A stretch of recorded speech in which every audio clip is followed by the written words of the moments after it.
Présidente, ma question, avant de poser la question à Monsieur le garde des Sceaux, ministre de la Justice, je voulais quand même rappeler que le 3919, ça a été créé par les socialistes.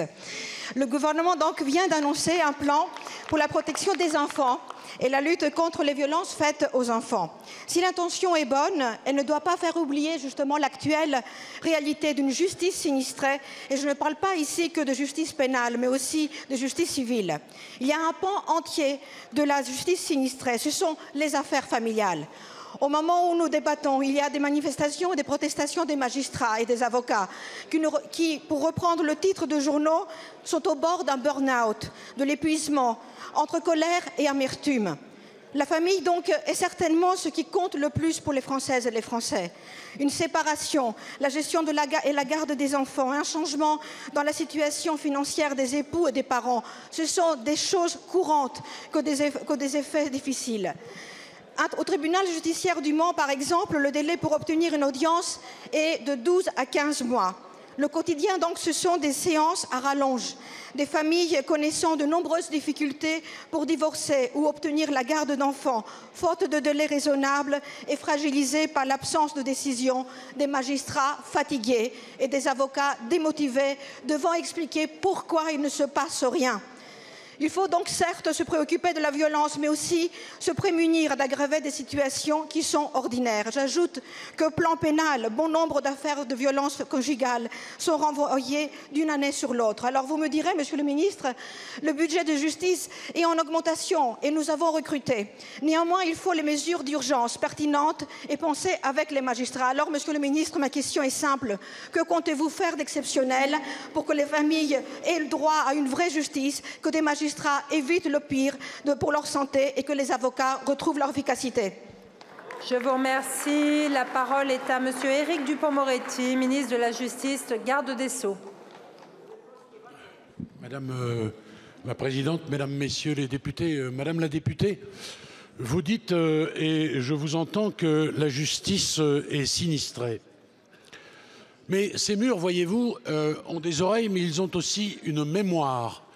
Il fut un temps pas si lointain, vous étiez au pouvoir, où les augmentations de budget, c'était 1%. Et personne d'ailleurs à l'époque ne disait rien. Alors vous dites, il ne se passe rien. On va quand même rappeler 2 ou 3 choses. 44% d'augmentation du budget depuis l'élection du président de la République, ça, c'est nous, madame. Plus 26% d'augmentation du budget, c'est nous, madame. Le plus grand plan d'embauche de l'histoire de la justice, 750 magistrats, 850 greffiers, 2000 contractuels, c'est nous, madame. La plus grande promotion de l'École nationale de la magistrature. Il nous faut des algécos, car on ne peut pas écarter les murs. Et puis, 1 000 € d'augmentation mensuelle nette pour les magistrats. Pas un magistrat ne commencera sa carrière à moins de 3 000 €. Pour l'urgence, c'est dans quelques jours les annonces des États généraux et vous verrez les mesures qui sont prises en matière civile, en matière pénale, en matière économique et sociale. Nous ne faisons pas que critiquer, nous agissons. Oui, merci Madame la Présidente. Ma question s'adresse à Madame la Ministre de la Transition énergétique. Madame la Ministre, la géothermie est une énergie d'avenir. La Banque européenne d'investissement et la Banque centrale allemande ont eu conscience de cela en finançant la centrale géothermique du Kenya pour plus de 270 millions d'euros. Dans sa politique de transition énergétique présentée la semaine dernière, la France semble ignorer une de ses richesses présentes dans les régions ultrapériphériques, la géothermie, et singulièrement en Guadeloupe avec la centrale géothermique d'eau bouillante. Au moment où nous parlons de transition énergétique, il est temps de saisir avec détermination cette source d'énergie décarbonée pour renforcer notre mix énergétique guadeloupéen ou français. Nous le savons, la géothermie, elle est vertueuse, elle est inépuisable, pas de carbone. En plus, elle permettra de fabriquer de l'hydrogène vert sans émission de gaz à effet de serre. Sortons la France et la Guadeloupe de la dépendance énergétique des énergies fossiles et du photovoltaïque chinois. Madame la Ministre, pouvez-vous ramener EDF, qui vient de bénéficier de subventions d'État dans le capital de la SA Géothermie d'Eau Bouillante. C'est une société israélo-américaine qui gère. Madame la ministre, où en sommes-nous avec le centre d'excellence sur la géothermie que devait implanter l'État en Guadeloupe? Madame la ministre, encore une question. Quels sont vos engagements forts pour le développement de la géothermie en France et dans les Outre-mer? Je vous remercie. Je vous remercie. La parole est à Monsieur Jean-François Carenco, ministre délégué chargé des Outre-mer. Madame la Présidente, Mesdames, Messieurs les députés, Monsieur le député Khalifé, la géothermie est en effet une énergie renouvelable prometteuse qui permet de produire l'électricité, la chaleur, le froid de manière décarbonée. Le développement de la géothermie est donc une véritable opportunité, nous le savons ensemble. Nous soutenons son développement qui peut devenir, non seulement pour la Guadeloupe, mais pour tous les territoires d'outre-mer, et je pense notamment à la Martinique, un atout dans leur trajectoire de décarbonation et d'indépendance énergétique. D'ailleurs, le ministère de la Transition énergétique va annoncer très prochainement ce plan d'action géothermie. Sur la géothermie profonde qui concerne tout particulièrement la Guadeloupe, ce plan vise notamment à améliorer la connaissance du sous-sol pour limiter les risques associés aux projets de géothermie profonde. Il s'agit aussi de sensibiliser, de faire monter en compétence tous les acteurs locaux, accompagner les porteurs de projets dans leur déploiement de solutions. Sachez par ailleurs que nous avons dès ce soir, une réunion interministérielle où sera abordé spécifiquement le cas de Bouillante. Se pose en effet la question de modifier le montant de l'IFER, au bénéfice notamment du Conseil régional de Guadeloupe. C'est une question importante. Vous pouvez compter sur moi, Monsieur le député, vous le savez, pour défendre le développement de la géothermie et du renouvelable dans nos Outre-mer. Je connais tous les projets en Guadeloupe. C'est dans cette perspective et dans le cadre de la PPE à modifier de manière simplifiée à venir qu'ils seront étudiés. J'ai par ailleurs reçu récemment les 2 promoteurs potentiels sur les 2 projets nouveaux existants en petite terre et les contacts sont déjà établis avec EDF pour sortir un prix raisonnable. Vous pouvez compter sur moi, Monsieur le député Khalifé. Monsieur le Président, Madame la Première ministre, sur le plan financier, le climat entre l'exécutif et les collectivités territoriales est mauvais. Chaque début de quinquennat voit revenir les mêmes méthodes après la taxe d'habitation. Vous attaquez aujourd'hui à la CVAE. En 2022, comme en 2017, votre formule reste la même. Aucune négociation réelle avec les associations d'élus. La main de l'État recentralisateur s'abat sans que les principaux concernés n'aient leur mot à dire. Chaque fois que vous appliquez votre dogme du moins d'impôts, les collectivités locales passent à la caisse. Elles qui votent leur budget à l'équilibre, il faut le rappeler, ne veulent pas être les variables d'ajustement de l'incurie budgétaire du gouvernement. Il n'est pas acceptable de fragiliser les collectivités, et plus particulièrement les communes, qui ont souvent pallié les carences de l'État lors des crises précédentes. Il n'est pas acceptable non plus d'opposer artificiellement la dépense publique, qui pour vous ne serait qu'une charge, à la richesse créée par les entreprises. Les collectivités territoriales créent également de la richesse par le dynamisme de leurs investissements. Elles créent des emplois de services pérennes, qualifiés et non délocalisables. Ces services publics de qualité sont un choix de société, le seul bien de ceux qui ne possèdent rien. La disparition programmée de la fiscalité locale, remplacée par les dotations aléatoires de l'État, est contraire au principe de libre administration des collectivités territoriales. Nos 500 000 élus locaux, serviteurs de la République, ont besoin de respect et de lisibilité. Aussi, dans sa sagesse et sa diversité, le Sénat s'est opposé à la suppression de la CVAE au début de la semaine. Madame la Première ministre, ma question est simple. Allez-vous revenir sur votre politique d'asphyxie fiscale de nos communes? Allez-vous respecter le vote de la Chambre des territoires? Pour vous répondre, la parole est à Madame la Première ministre. Merci, Monsieur le Président, Mesdames et Messieurs les sénateurs, Monsieur le Président Patrick Kanner. Alors nous partageons une conviction, les collectivités doivent être libres d'agir. Et pour cela, il leur faut des moyens suffisants. Mais Monsieur le Président Kanner, je préfère les faits aux propos à l'emporte-pièce, je préfère la réalité plutôt que les polémiques. Depuis 2017,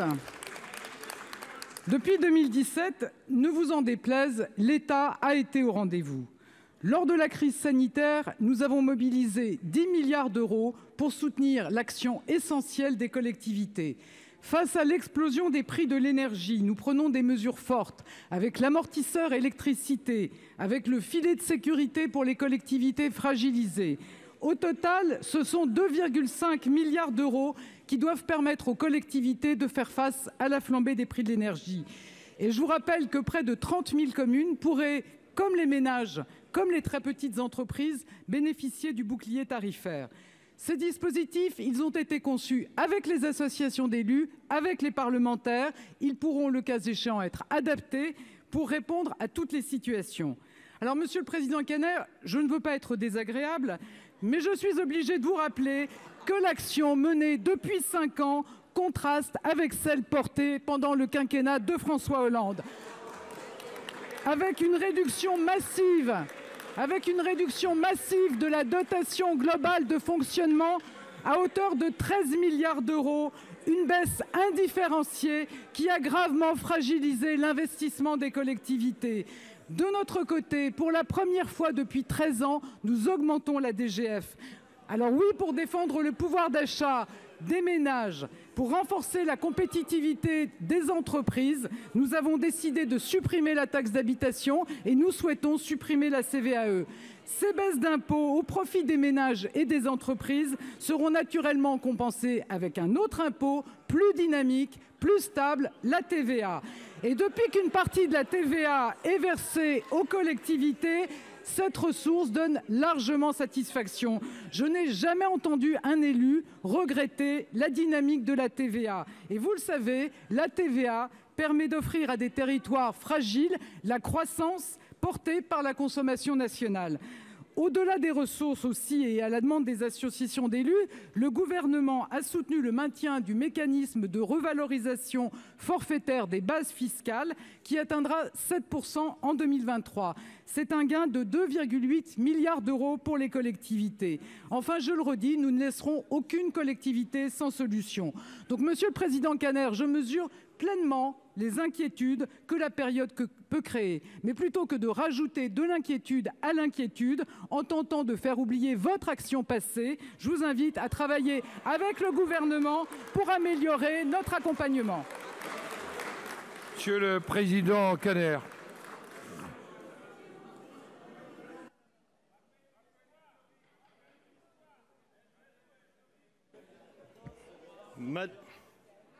Madame la Première ministre, vous n'avez pas été désagréable, mais je ne serai pas non plus désagréable en rappelant les responsabilités qui étaient les vôtres dans le quinquennat que vous avez critiqué.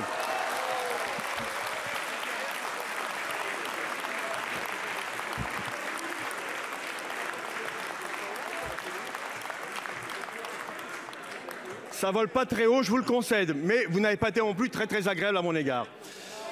Madame la Première ministre, la vraie question qui est posée d'ici devant les maires qui nous écoutent, c'est finalement que votre dogme du moins d'impôt, ça n'a pas de prix à vos yeux, ça je l'ai bien compris, mais ça représente 8 milliards de pertes de pouvoir d'agir dans les caisses de l'État. Et quand vous évoquez la DGF qui augmente de 370 millions d'euros, c'est moins de 2% alors que l'inflation est à 6%. Très honnêtement, votre réponse n'est pas satisfaisante. Votre choix est fait, vous sacrifiez les collectivités territoriales. Merci, Monsieur le Président, Madame la Ministre, Mesdames et Messieurs les ministres, mes chers collègues. Ma question s'adressait au ministre des Outre-mer. Il n'est pas là. C'est dommage. Monsieur le ministre, comme vous le savez, en cette période de congrès des maires, l'AMF réserve par tradition la première journée aux Outre-mer. Tant de problématiques sont nombreuses en matière institutionnelle, en matière de précarité, de culture et d'économie. Sont spécifiques et requièrent des adaptations par rapport à l'Hexagone. Pour autant, comme en Hexagone, les collectivités locales sont essentielles au vivre ensemble, au bien vivre ensemble, trop souvent mis à mal dans ces territoires éloignés par une défiance originelle vis-à-vis de l'État et de l'autorité. Or, les collectivités territoriales d'outre-mer qui pâtissent déjà d'un sous-financement chronique, d'une masse salariale très importante et d'un coût de la vie 30% plus cher, doivent elles aussi faire face à l'inflation sur les matières premières et sur l'énergie. C'est dans ce contexte de grande tension que le gouvernement a consenti à des efforts supplémentaires en faveur du budget de l'outre-mer. Bien qu'insuffisant, il est néanmoins appréciable pour autant qu'il soit intégralement exécuté Cette sous-exécution fonde d'ailleurs l'une des mises en garde du récent rapport de la Cour des comptes qui demande que les engagements de l'État soient mieux suivis avec un appui et une ingénierie locale en vue de meilleure utilisation des crédits alloués aux collectivités d'outre-mer. Ces dernières, bien sûr, sont volontaires pour plus d'accompagnement et de contractualisation. Preuve en est, la Guadeloupe compte plusieurs communes qui ont bénéficié du contrat de redressement en outre-mer. Déjà mis en place dans certaines communes, eh bien, aujourd'hui, il est nécessaire de faire une extension, mais pour que ce soit un peu plus flexible. Beaucoup d'autres communes envisagent de contractualiser avec le gouvernement. Ainsi, Monsieur le ministre, pouvez-vous nous indiquer quelles mesures d'ajustement envisagez-vous de prendre pour élargir les quorums et, à plus de communes volontaires, donner plus de moyens d'action aux maires des Outre-mer sans oblitérer évidemment leur autonomie? Je vous remercie. La parole est au ministre délégué en charge de la transition numérique et des télécommunications, Monsieur Jean-Noël Barrot. Monsieur le Président, Mesdames et Messieurs les sénateurs, Madame la sénatrice Victoire Jasmin, permettez-moi d'abord d'excuser l'absence de mon collègue Jean-François Carenco, qui est actuellement avec le Président de la République au Salon des maires, auprès d'élus ultramarins. Permettez-moi ensuite de témoigner de la solidarité du gouvernement à l'égard du Conseil régional de Guadeloupe, frappé par une cyberattaque d'ampleur qui paralyse un certain nombre de ses services aux populations. J'ai eu le président Harry Chalut au téléphone et les services de l'ANSSI sont en lien étroit avec les services du Conseil régional pour apporter des solutions et une remédiation à cette attaque. Les contrats de redressement outre-mer, les quorums cités dans votre question, dits contrats Patient-Cazeneuve, et saluons le sénateur Georges Patient pour ce travail, ont été lancés en 2021. Le dispositif, comme vous le savez, vise à accompagner les communes ultramarines faisant face à des difficultés financières. 9 communes sont aujourd'hui contractantes et s'engagent à optimiser leur gestion et fiabiliser leurs comptes. Il s'agit de Sada à Mayotte, Saint-Benoît à La Réunion, Cayenne et Iracoubo en Guyane, Pointe-à-Pitre, Saint-François et Basse-Terre en Guadeloupe et Fort-de-France et Saint-Pierre à la Martinique. Il s'agit d'un partenariat gagnant-gagnant. La collectivité s'engage sur une trajectoire financière de redressement, d'amélioration de gestion. L'État apporte des subventions de fonctionnement si les engagements sont tenus. Je veux vous assurer sur un point, l'autonomie du maire est pleinement respectée. L'État ne fait que l'accompagner dans la mise en œuvre de ces contrats. La vague de contrats en cours est dotée de 30 millions d'euros répartis sur 2021-2023. Nous pouvons par ailleurs répondre à votre volonté d'élargir ces contrats à plus de communes puisque l'Assemblée nationale a voté cette année 30 millions d'euros supplémentaires pour les quorums en 2023. Cela devra nous permettre d'amplifier ce dispositif d'accompagnement des collectivités qui, nous le croyons, fait largement consensus et je vous remercie de l'avoir rappelé dans votre question. Vous le voyez, Madame la sénatrice, le gouvernement agit et continuera à travailler sous l'autorité de la Première ministre en lien avec les maires ultramarins pour accompagner leur volonté d'assurer une gestion saine de leurs finances, meilleur moyen de leur donner des marges de manœuvre supplémentaires dans l'exercice de leur mission auprès de nos concitoyens d'outre-mer. Merci, Monsieur le Président. Monsieur le Ministre, le pacte de confiance désigne le nouveau dispositif de limitation des dépenses de fonctionnement des collectivités proposé par le gouvernement. Mais derrière cette formule, on distingue très nettement l'esprit des contrats de Cahors en pire.